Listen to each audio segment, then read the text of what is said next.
নাহমাদুহু ওয়া নুসাল্লি আলা রাসূলিহিল কারীম আম্মা বা'দ। আমাদের চারপাশে এমন অনেক মানুষ আছেন, যখনই আপনি তাদের জিজ্ঞেস করেন ভাই আপনি কেমন আছেন, তারা মুখ ভরা হাসি দিয়ে বলেন আলহামদুলিল্লাহ, আল্লাহ আমাকে অনেক আরামে রেখেছেন। অনেক সময় দেখা যায় তারা অনেক কষ্টে আছেন, তবুও তাদের মুখের হাসি মলিন হয় না, তাদের জবান থেকে আলহামদুলিল্লাহ হারিয়ে যায় না। জীবনের শত ঝড়ঝাপটার মাঝেও তারা হাসি খুশি থাকেন। আবার এমন কিছু মানুষও আছে, যখনই আপনি তাদের জিজ্ঞেস করেন ভাই আপনি কেমন আছেন, তারা দেরি না করেই আপনাকে শোনাতে শুরু করে তার দুঃখ কষ্টের লম্বা ফিরিস্তি। মুখ বেজার করে তারা বলতে থাকে আমি ভালো নেই, এই কোনো রকম বেঁচে আছি আর কি। এদের মুখে আপনি কখনো হাসি দেখবেন না, সব সময় তাদের মুখে শোনা যায় অভাব আর অভিযোগ। প্রিয় ভাই ও বোন, একটু গভীরভাবে লক্ষ্য করলে আপনি দেখতে পাবেন প্রথম দলের লোকেরাই সবচেয়ে সুখী মানুষ। তাদের এই সুখী জীবনের মূল রহস্য হলো শুকর। শুকর মুমিনের জীবনকে সুখ ও শান্তিতে ভরে দেয়। এই শুকরের কারণে দুঃখ কষ্ট অভাব অনটনে জর্জরিত মুমিনদের জীবনও সুখময় হয়ে ওঠে। অনেকে ভাবতে পারেন দুঃখ কষ্ট অভাব অনটনে থেকেও কিভাবে আমাদের অন্তরে শুকর আসবে। প্রিয় ভাই ও বোন, এটি অত্যন্ত গুরুত্বপূর্ণ একটি প্রশ্ন। মানুষ কখনো নিজের অবস্থার উপর সন্তুষ্ট থাকে না। মানুষের স্বভাবটাই এমন, কেউ গরিব বলে মন খারাপ করে, ধনীদের গাড়ি বাড়ি ও আরামায়েশ দেখে সে মনে কষ্ট পায় আমি কেন এত গরিব। কেউ মেধা ও প্রতিভা কম বলে হতাশায় ভোগে, মেধাবী ছাত্রদের দেখে সে দীর্ঘ নিঃশ্বাস ফেলে আমি কেন তাদের মতো প্রতিভাবান নই।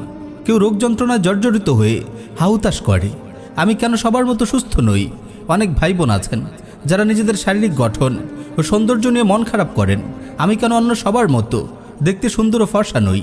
এভাবে পৃথিবীর কোনো মানুষই পরিপূর্ণ নয়, সবার কোনো না কোনো ঘাটতি থাকে, আর সেই ঘাটতি নিয়েই সে মন খারাপ করে বসে থাকে। শুকরের অনুভূতি তার হৃদয়ে জাগে না। প্রিয় ভাই ও বোন, বায়ুর সাগরে থেকেও যেমন আমাদের মনে থাকে না আমরা বায়ু সাগরে ডুবে আছি, তেমনি ভাবে আল্লাহর অগণিত নিয়ামতের মাঝে ডুবে থেকেও আমরা বুঝতে পারি না আমরা আল্লাহর নিয়ামতের সাগরে ডুবে আছি। আমরা যদি আল্লাহর দেয়া নিয়ামতগুলোর দিকে তাকাই তবে কখনো আমাদের ছোটোখাটো কষ্টগুলোকে কষ্ট মনে হবে না। এখানে আমরা আল্লাহর নিয়ামত উপলব্ধি করার একটি সুন্দর উপায়ের কথা আপনাদের বলতে চাই। যখনই কোনো বিষয়ে আপনার ঘাটতি অনুভূত হবে আপনি আপনার চেয়েও নিচে যারা আছে তাদের কথা চিন্তা করুন। আপনার চেয়েও যারা ভালো অবস্থায় আছে তাদের দিকে না তাকিয়ে আপনার চেয়ে যারা খারাপ অবস্থায় আছে তাদের দিকে তাকান। তখন আপনার হৃদয়ে শুকরের অনুভূতি আসবে। তাই হে অভাব অনটনে জর্জরিত ব্যক্তি, আপনার চেয়েও যারা বেশি অভাবে আছে তাদের দিকে তাকান। আপনার তো থাকার জন্য একটি ঘর আছে, কিন্তু অনেকের তো থাকার জন্য ঘরও নেই। অসংখ্য ছিন্নমূল মানুষ ফুটপাতে রাত কাটায়। আপনি তো 3 বেলা খেতে পারছেন, কিন্তু অনেকেই তো একবেলা খেয়ে একবেলা অনাহারে কাটাচ্ছে। একবার আশপাশের কোনো বস্তিতে গিয়ে একটু ঘুরে আসুন। অভাব অনটনের যাতনায় ক্লিষ্ট মানুষগুলোকে দেখলে আপনার হৃদয়ে শোকের অনুভূতি সৃষ্টি হবে। আপনার মনে হবে আল্লাহ আমাকে কত সম্পদ দিয়েছেন, আলহামদুলিল্লাহ। হে রোগ যন্ত্রণায় কাতর ব্যক্তি, আপনি একবার হাসপাতাল থেকে ঘুরে আসুন।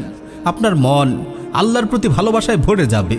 আপনার মনে হবে আল্লাহ আমাকে তো অনেক সুস্থ রেখেছেন। এভাবে আমরা যদি আমাদের চেয়ে যারা খারাপ অবস্থায় আছে তাদের দিকে তাকাই তবে আমরা আল্লাহর নিয়ামতকে উপলব্ধি করতে শিখব। ফুটপাতে শুয়ে থাকা মানুষগুলোকে দেখে আমাদের চোখে শোকরের অশ্রু ঝরবে। বিকলাঙ্গ ও হাত পাহারা লোকদের দেখে আমাদের হৃদয় শোকরে ভরে উঠবে। আমাদের চেয়ে বেশি দুঃখ কষ্টে জর্জরিত লোকদের দেখে আমরা আল্লাহ রাসূলের শেখানো সেই দোয়াটি পড়ব, আলহামদুলিল্লাহিল্লাযী আফানি মিম্মা বতালাকা বিহি ওয়া ফাদ্দালানি আলা কাসীরিম মিম্মান খালাকা তাফদীলা। সকল প্রশংসা সেই আল্লাহ তাআলার, যিনি তোমাকে যে মুসিবত দিয়ে পরীক্ষা করছেন সেই মুসিবত থেকে আমাকে হেফাজত করেছেন এবং আমাকে তার অনেক সৃষ্টির উপর সম্মান দান করেছেন। প্রিয় ভাই ও বোন, এভাবে যদি আমরা ভাবতে পারি, হৃদয় আল্লাহর নিয়ামতের অনুভূতি জাগ্রত করতে পারি, তবে আমাদের জীবন সুখময় হয়ে উঠবে। আর শুকর করলে আল্লাহ তার নিয়ামতকে অনেক বাড়িয়ে দেবেন। আল্লাহ তাআলা বলেন, লা ইন শাকারতুম লা আযীদান্নাকুম ওয়া লা ইন কাফারতুম ইন্না আযাবী লাশাদীদ। তোমরা যদি শুকর করো তবে আমি তোমাদের আরও বাড়িয়ে দেব, আর যদি নাশুকরি করো আমার আযাব অনেক কঠিন। প্রিয় ভাই ও বোন, আজ থেকে বদলে ফেলুন নিজের মানসিকতা। আপনার জীবনে আল্লাহর নিয়ামতগুলোকে উপলব্ধি করুন, আপনার জীবনকে শুকরময় করে তুলুন। ইনশাআল্লাহ শত ঝড়ঝাপটায়ও আপনি বিচলিত হবেন না। আপনার মুখে সবসময় শুকরের হাসি থাকবে। শত মুসিবতেও আপনার জবান থেকে আলহামদুলিল্লাহ হারিয়ে যাবে না।